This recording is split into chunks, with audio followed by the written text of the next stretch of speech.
enjoying the water. It's getting a little colder now down here that we're in part 5 of the Iceberg of Finance, which is a series I'm doing as part of my YouTube channel, analyzing finance with Nick. We're now starting to get into the weirder territory. I mean, Chapwood is kind of a little bit crazy, but now we're fully in now level 5. We're on the bottom half of this thing. Let's get started with the Impossible Trinity. The Impossible Trinity is a concept I learned about when I did my semester abroad in international economics, and it's one of the more interesting concepts that I learned, and one of the most useful lessons I actually learned about in my undergraduate education. And it's basically the idea that a central bank has three goals, but they can only accomplish 2 of them at a time because of constraints. They are free capital flows, which means like if I want to go and exchange my dollars for euros, I can do it without any sort of barriers or restrictions or minimums or maximums. And people could freely move money in and out of your country.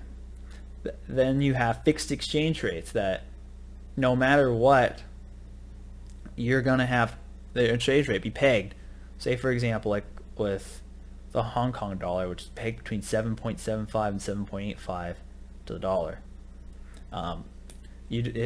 Fixed exchange rates are beneficial because investors and business people and importers and exporters have more stable prices, so they can make longer term decisions and not have to worry about FX risk or spend money on hedging or worry about currency affecting their costs or their pricing power.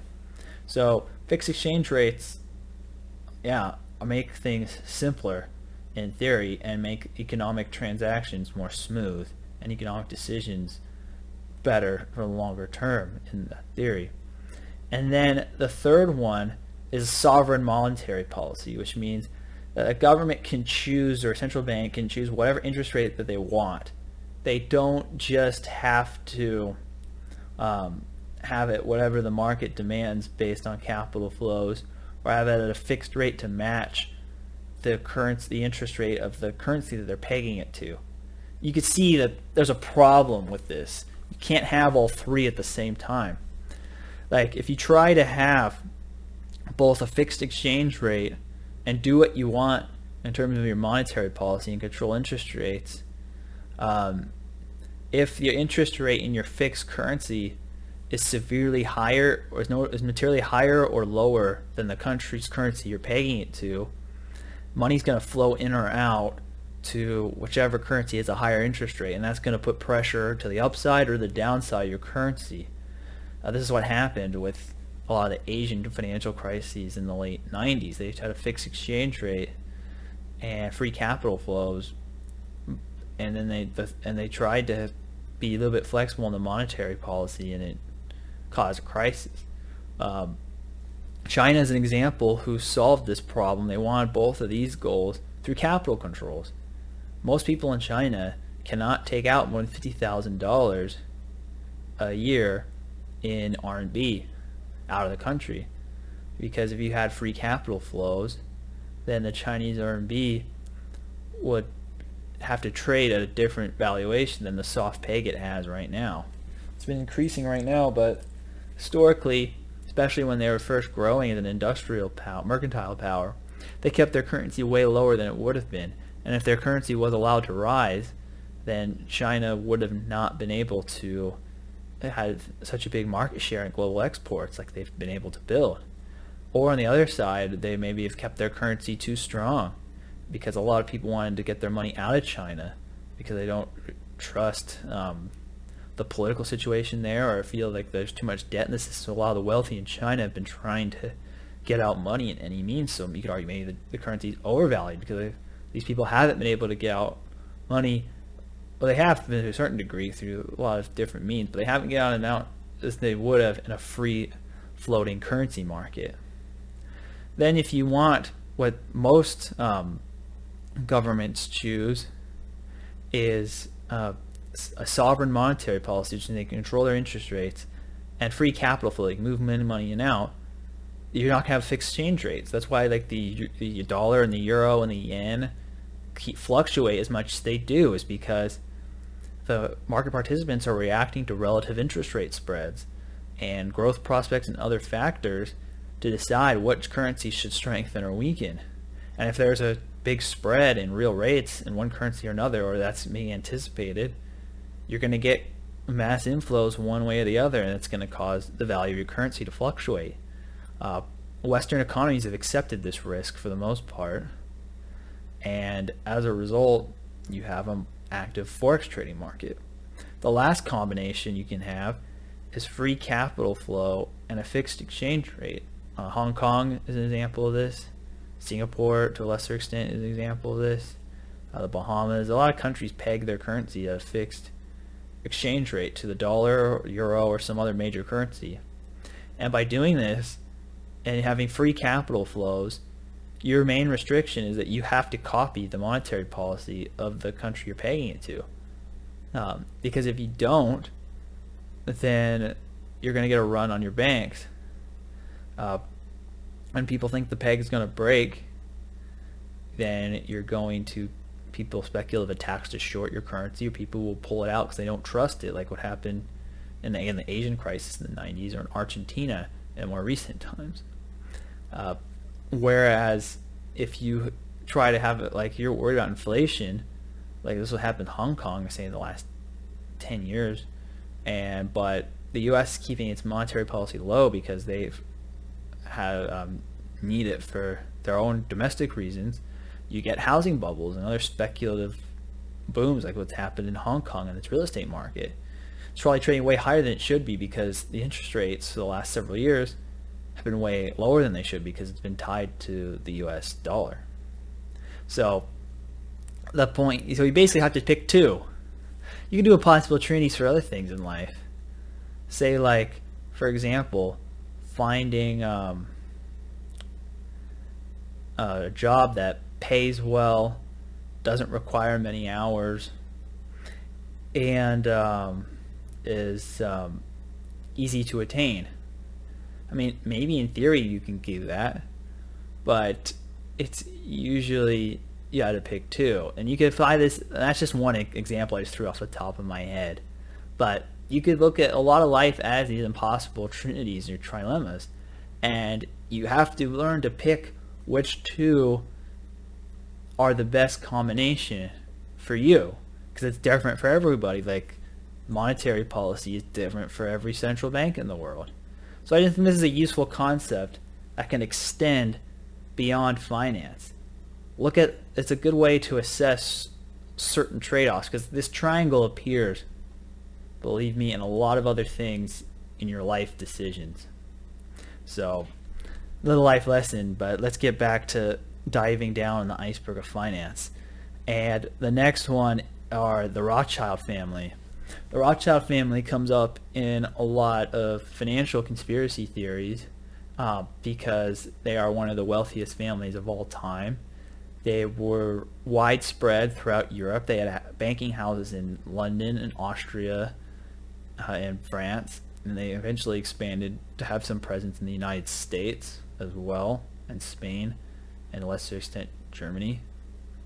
And they were able to be one of the first global banking conglomerates because they kept their money in the family and they had connections all over the place to do that.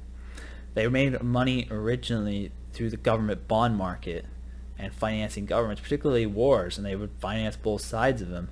There's an apocryphal story, which I'm not sure if it's entirely true or not, but my guess is that there is a kernel of truth to it, that the Rothschilds had an advantage in getting news faster than the rest of the world due to their fleet and of couriers, like through boats and personal deliveries. So they found out that Britain won the Battle of Waterloo before the rest of the city of London did. So they made up rumors that the English lost, bought a bunch of pound and sterling and sterling-backed government bonds, and then when the real news of Waterloo came in, they came in value, and Nathan Rothschild made a fortune.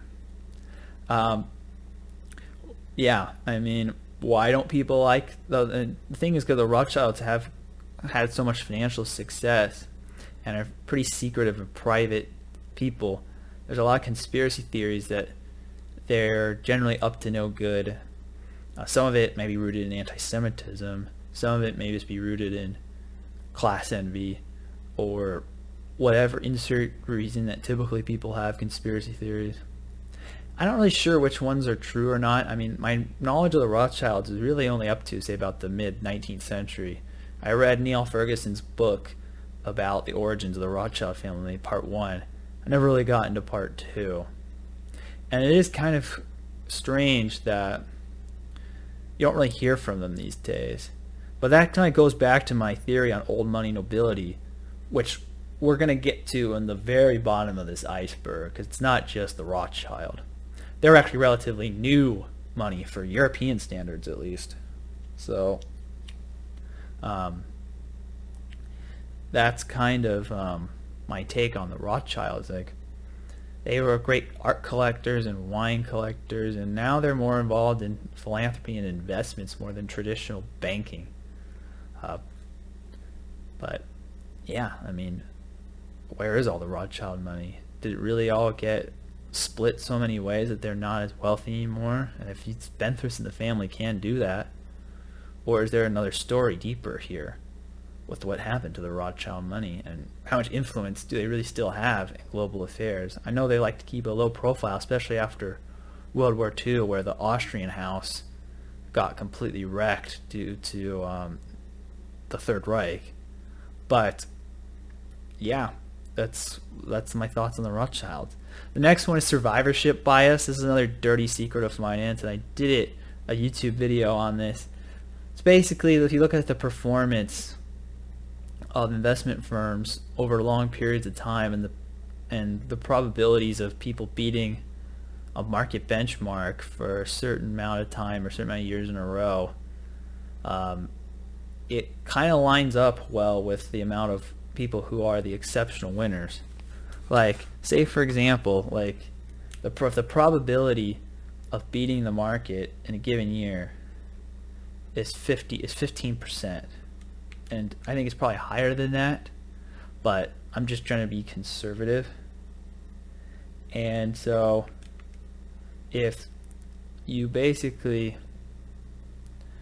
have that and you do that for 10 years out, the probability of beating the market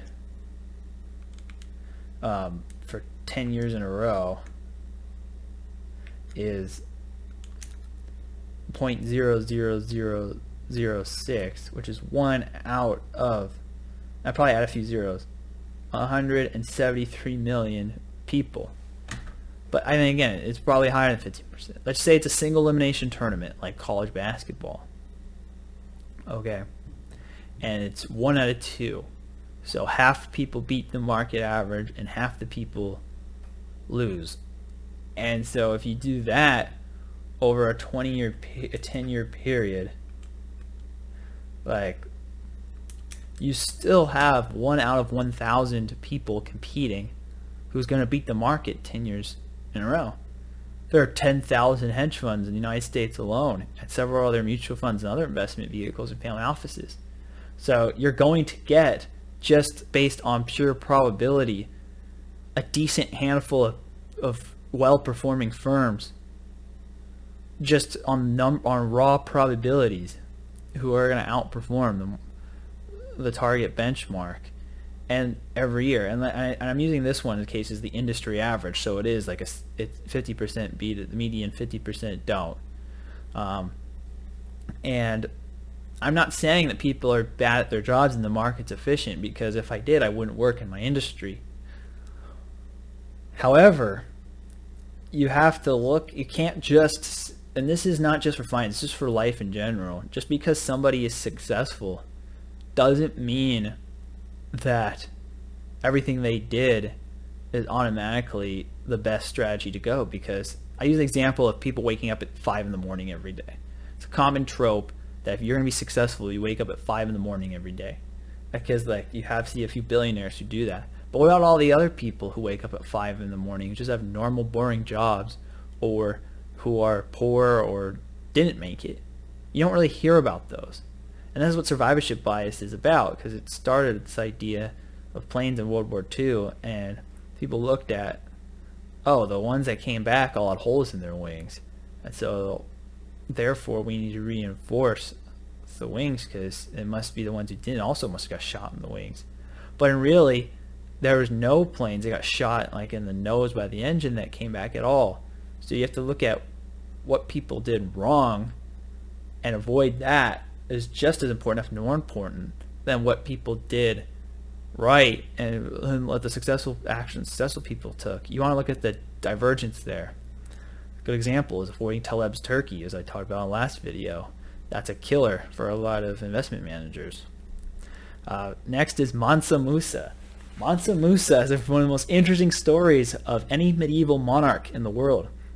He is the emperor of the Malian Empire, which is now in the Sahel region of West Africa, which is not the same exact borders as the current country of Mali, but the part of the current country of Mali was in its empire back then. And Mansa Musa was known for being one of the richest men of all time because his empire was very abundant in gold mines. In fact, they traded gold pound for pound with salt. That's how much gold there was at the time and how much they demanded salt. And Mansa Musa came to power as a funny story. I'm not really sure, again, if it's entirely true or not, but his father or his predecessor wanted to go see what was on the other side of the Atlantic and try to make it a voyage to whatever was there, which is a new world. Now we know it's North and South America, but they didn't know that back then. And so he got on a boat and brought a bunch of treasure and supplies to last for years and sailed off. And it was never heard from again. And he let Mansa Musa be the steward of his kingdom. And since he didn't come back for a long time, Mansa Musa just took the throne. And that's how he became a devourer. I just thought that was a really funny story. And then as part of his reign, he went to Mecca for his pilgrimage because Mansa Musa was a Muslim, and that was a mostly predominantly Muslim kingdom that he ruled.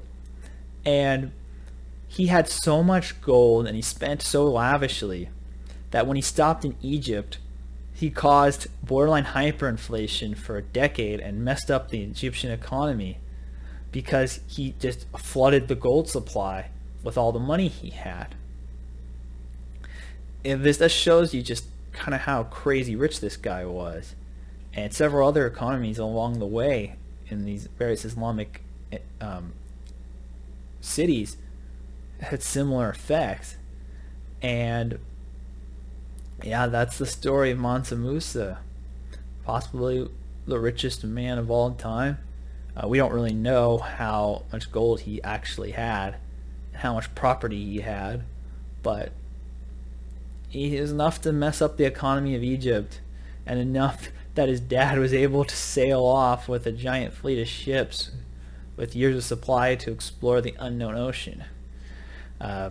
Next is Volmaggedon, which I kind of talked about with Taleb's turkey. This was in February 2018 when the VIX doubled overnight because there was a raid on a lot of these low volatility ETFs, and they went from having a sizable value to near zero overnight because they got margin called.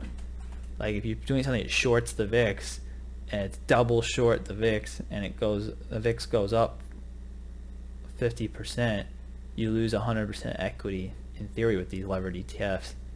And it caused the VIX in 2018 to spike from low double digits or low, like not even in the teens, to 50 within a couple weeks, with most of that spike being on a Monday.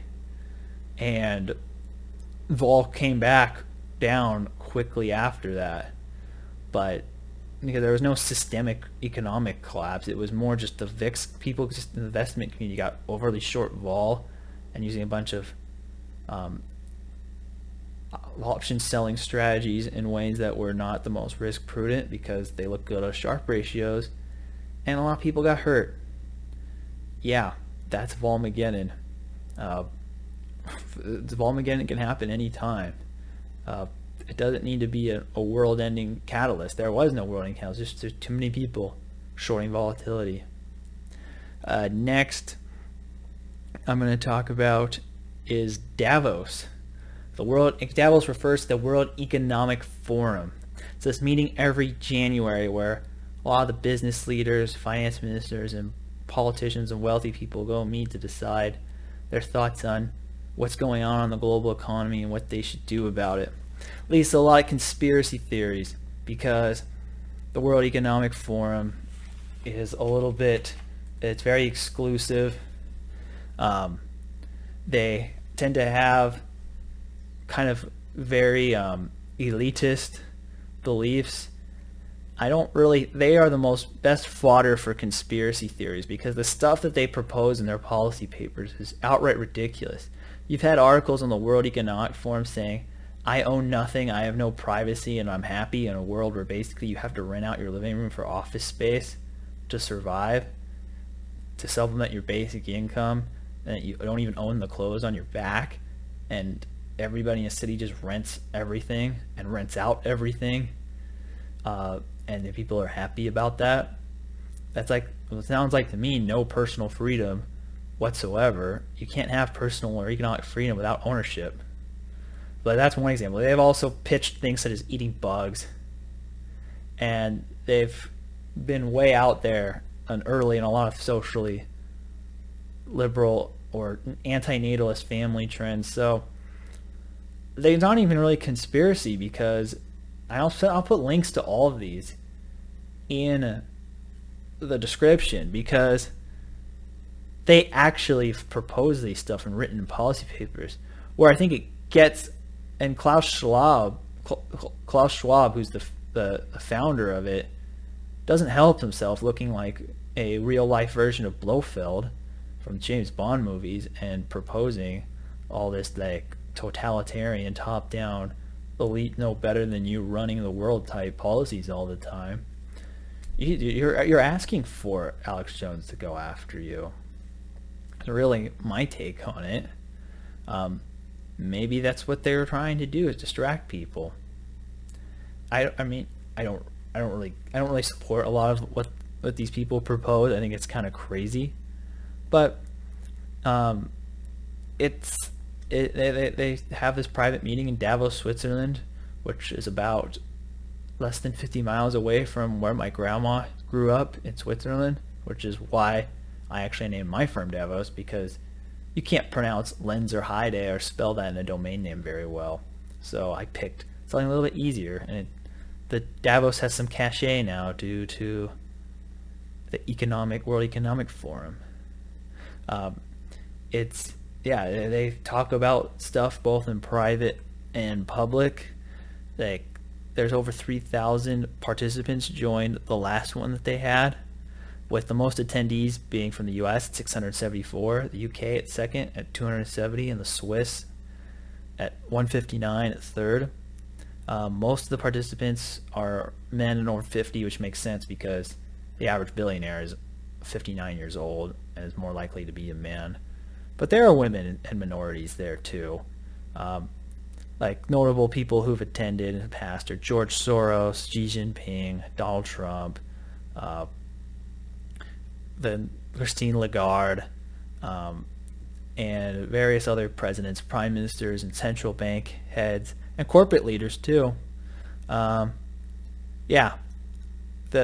it's really, I think, it's a lot of these people talk among themselves, and maybe they kind of build their own little intellectual bubble, which has them miss certain trends, which might be another critique of Davos, is that it's not very representative of the world, and not from its typical diversity means, but more in terms of like class and line of work. Like if it's a bunch of billionaires, politicians, and their friends, they're not very representative of the broad population of the world. Some people think they actually have power to make policy, and there's a lot of backroom deals that go on these World Economic Forums to push the agenda written in their policy papers. I haven't seen any proof of that, but I'm open-minded to the possibility. Davos man is like now a slur for somebody who is a global elite who thinks themselves an international citizen of the world, has really no tie to their native country and have no needs for national loyalty and just prefer their own self-interests and their clique more than what's good for their actual people. I think a lot of this sentiment whether it's caused by the World Economic Forum or just general social isolation of the upper classes, has led to a lot of the populist resentment that we've seen in the last decade.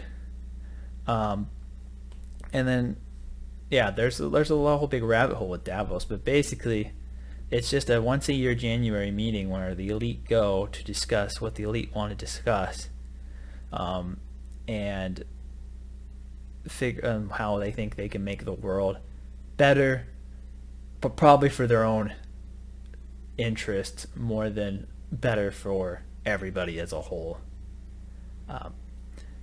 Next, I'm going to talk about in this iceberg is, now we're done with Davos, is financial repression. Financial repression is the idea that a government will deliberately hold down real interest rates to pay down debt or to finance government expansion or projects, or such as a war or a massive infrastructure build, or to pay down debt from a war or a massive infrastructure build, or increasing the welfare state, or whatever the reason is. It varies. Example of this was when the Fed basically pegged the yield curve at 2.5% between 1940s, like in the late 40s, early 50s, whereas inflation was much higher than that. So that's a way to get down the real debt to GDP over a 10-year period of time. You can argue that's what happened from 2009 to 2015, when inflation was consistently around 1.5 to 2.5%, but you had interest rates at zero for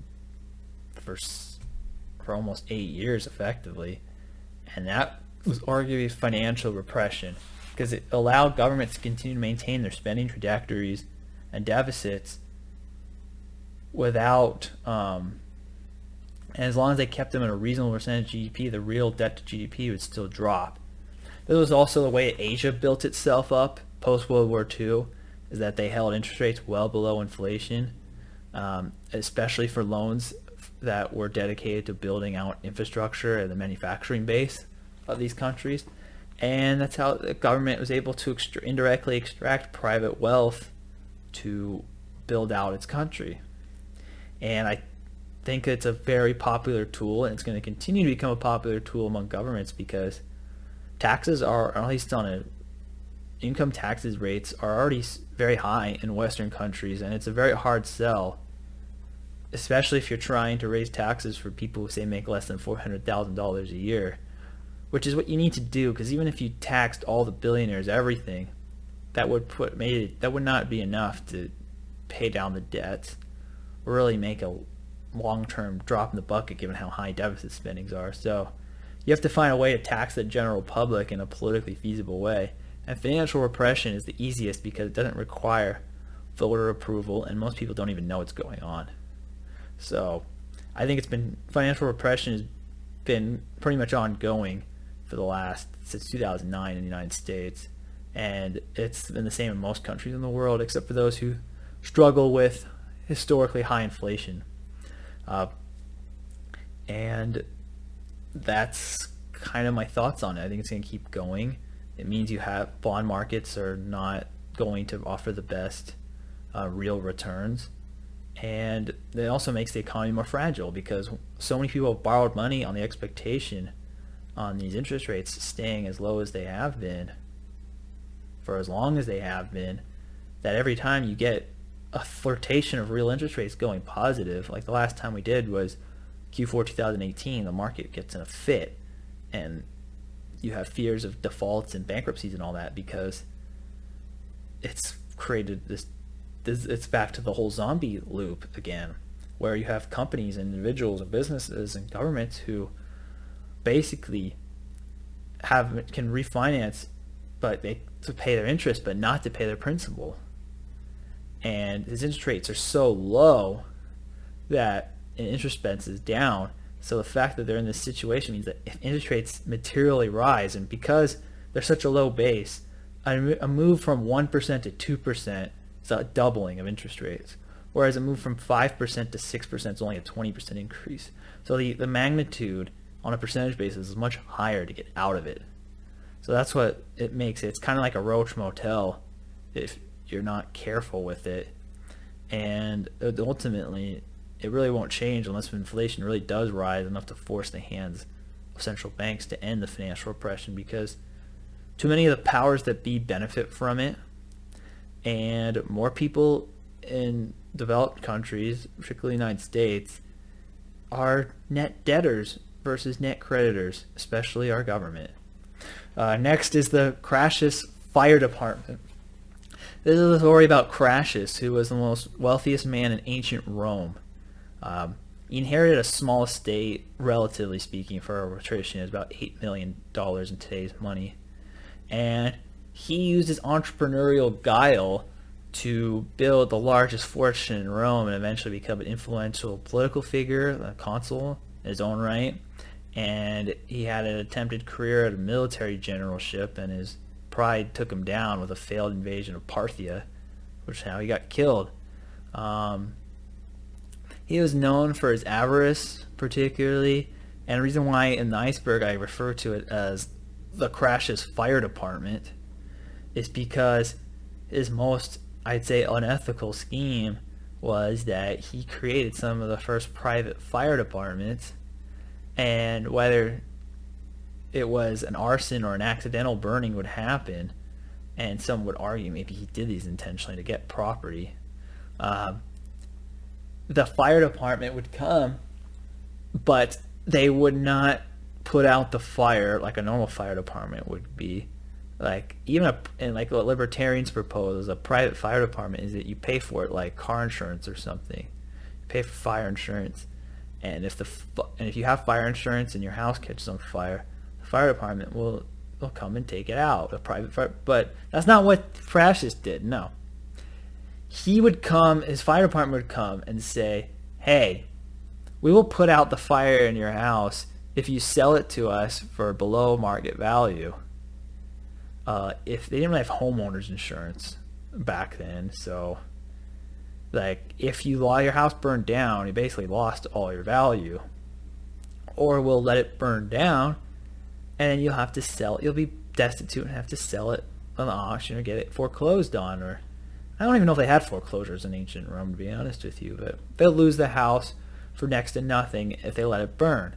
So the people are now in a hostage situation, and either he picks it up, the burnt property, in auction, or he will buy it off them at a discounted price in exchange for them for putting out the fire. And this is how Crassus built a massive real estate fortune. Yeah. Archegos and ARKK. Basically, this is the story. Archegos was the family office by Bill Huang, who got overly leveraged tech companies 5-1, and he lost $50 billion for banks because a lot of these stocks moved down on news of secondaries.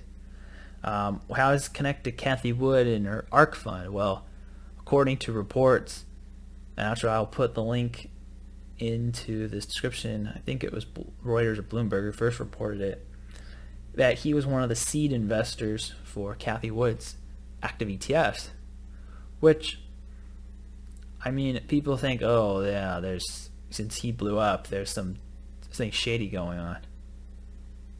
No, I mean, it's hard to raise money, and they happened to go to the same church together in New Jersey, so they knew each other. And so, yeah, I mean, it's a seed investor. Just because your seed investor is a guy who'd blow up his family office many years later, and Bill Huang had some other history in his past that was like in terms of like with regulatory problems, but yeah, I mean, she was able to run with it and has built a business. I'm not really a big fan of her approach to investing, but that's nothing really there's really nothing ethically, I think, problem with what's going on with ARK. And I don't really think in Archegos, and I don't really think it's really a moving market, but I just think it's a strange coincidence that two of what are known as like the most aggressive mutual fund, well, not mutual fund because Archegos is not a mutual family office, the more aggressive growth/tech investors happen to have such a close ties. The next one is China's House of Cards. It's really the idea that I briefly hinted at this in the last Iceberg is that a lot of China's economic data isn't real. Like, they've been exaggerating their GDP data. They've maybe underestimating inflation. Their debt levels are maybe way worse or way higher than they believed. And a lot of their GDP growth products are building apartment buildings that never get filled. And there's a lot of incentives on the provincial governments and local governments to do useless projects to boost the GDP number because they were compensated and graded based on how well their performance was on that.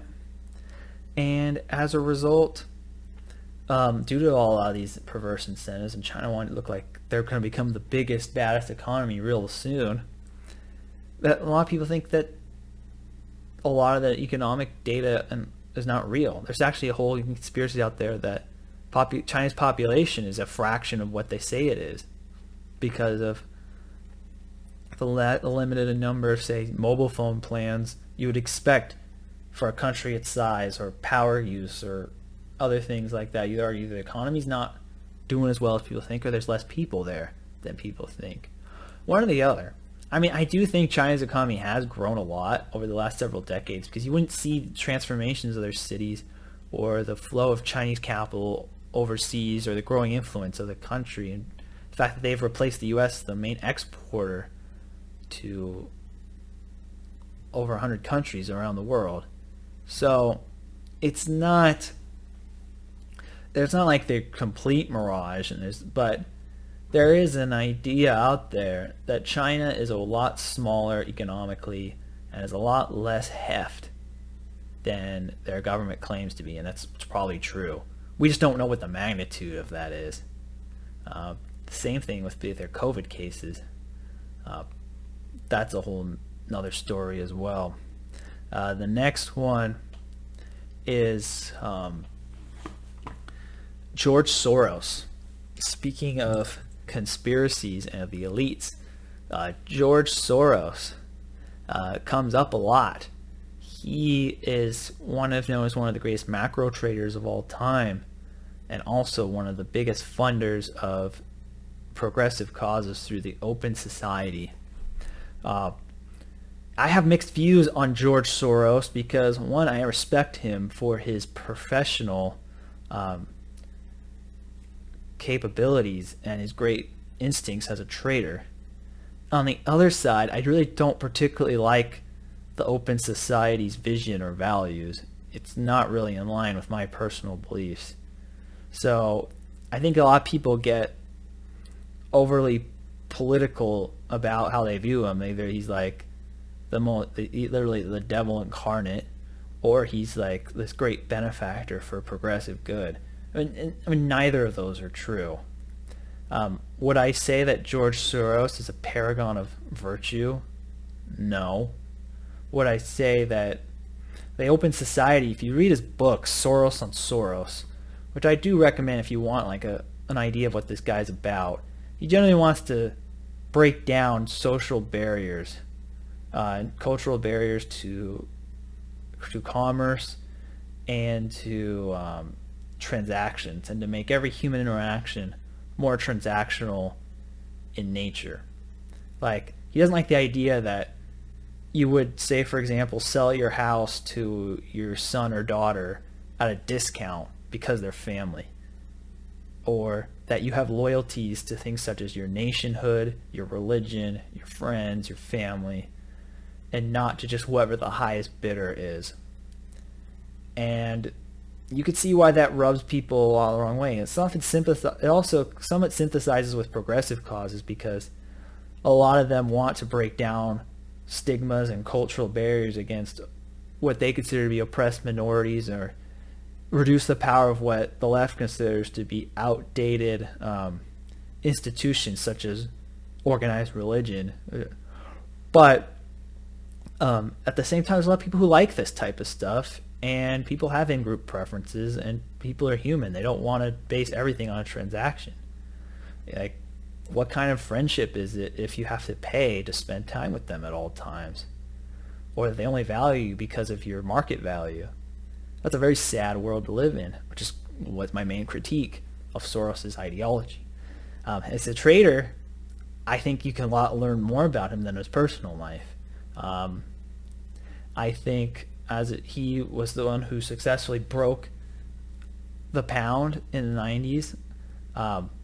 He has the concept of reflexivity, which is the idea that trending price action creates the fundamentals that reinforce the trending price action, and it keeps going until there's a catalyst that breaks it. Like, say for example, a currency is weakening. It's trending down, and because the currency is weakening, people have more fears. They sell the currency, it weakens more. And because the currency weakens more, it hurts the fiscal balance of the government or their trade balance, because they have a trade deficit and it relies on imports. And so therefore the fundamentals have gotten worse because of the speculative attack on the currency, or just the fact that there's a random price fluctuation. Man, it doesn't have to be a speculative attack. And because of these fears now of a trade deficit problem and a twin deficit problem, then you've got the currency weakens more and it becomes a downward spiral. And it's not just currencies. This applies to stocks. Like, say for example, like the AMC is a great example of this. AMC was in trouble because people aren't going to movies anymore because of COVID and digital delivery. But then there was a bunch of Redditors who bid up AMC, and because they bid up AMC, the stock price went up. That means their debt levels went down. They were able to issue stock to pay down some of their debt and have cash to survive.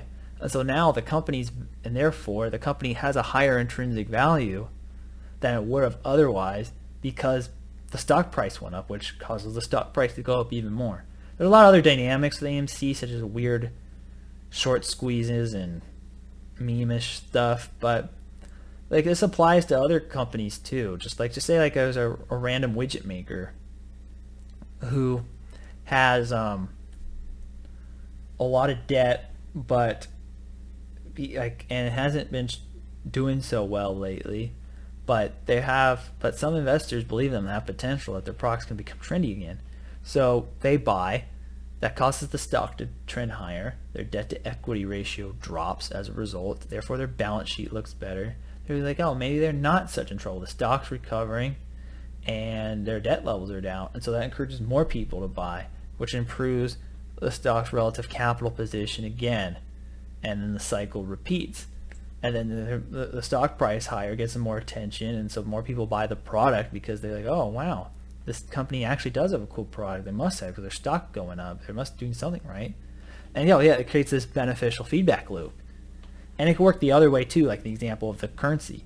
So that's probably the most valuable lesson. I just summarized the most important part of George Soros' book, The Alchemy of Finance.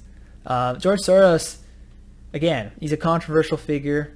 I don't like a lot of his personal beliefs, but I think his market beliefs are insightful. And the lesson of George Soros is that it's the importance of splitting somebody's ideas on one thing versus their usefulness on another thing. Like, you can learn from people who have completely different political views than you, or totally different religious views from you. Even if you don't have to personally like them or respect them either. It's kind of a weird conundrum, and George Soros kind of is the epitome of that for me. Then the last one we're going to talk about is the Bitcoin origin myth. The Bitcoin origin myth is the idea that Bitcoin was created and disclosed in a white paper written by an anonymous coder named Satoshi Nakamoto, which people still don't know who he is till this day. There's rumors about his identity, but it's not well known still at this point who it is, and I don't even know. It'll be a big news story if it ever does come out. Some people think that he's the CIA, or some people think that there is no Satoshi, there's just a bunch of coders who just wanted to be anonymous. Or it's just like, and the fact that he has this whale that holds all this Bitcoin and won't sell is what provides a lot of faith in the currency. And Bitcoin, I think honestly is more of an act of faith. This origin story is very like common, like a lot of other religions. It's like, yeah, some unknown guy created it. He has a good story behind it, and people believe in it. And except the really difference between Bitcoin and a religion is that it's a financial product, and people put their money behind it, and the faith in it is correlated to how much the crypto moves up or down. And a lot of the people, like you should see this funny video I saw, I think was done by CoffeeZilla, shows like the Bitcoin conference in Miami, and a lot of the language used, some of these speeches, sounds like a pastor in a mega church. It's very faith based, because it really is. It's either you have faith that Bitcoin is going to be the replacement to the current monetary system, and the current one's going to break down. It has an apocalyptic vision, which is also like a religion too in a way. But yeah, it's just kind of funny that all the other cryptocurrencies, they have clear founders, but that's also the appeal of Bitcoin, is that since there is no one person who controls it, it's completely decentralized, then as a result,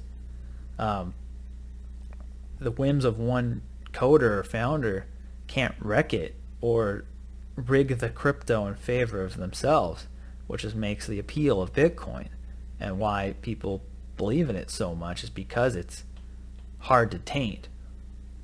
I'm not really getting into a Bitcoin debate on here, but I just find that the origin myth is very, I would say, very biblical in the way that it's presented. It's kind of like, in a way, a modern religion. Thanks for watching. I probably end up splitting this one into 2 parts, but yeah, we're kind of getting down here. And let me know if you have any questions or comments. Comment on the channel, email us at askafundmanager@gmail.com. And thanks for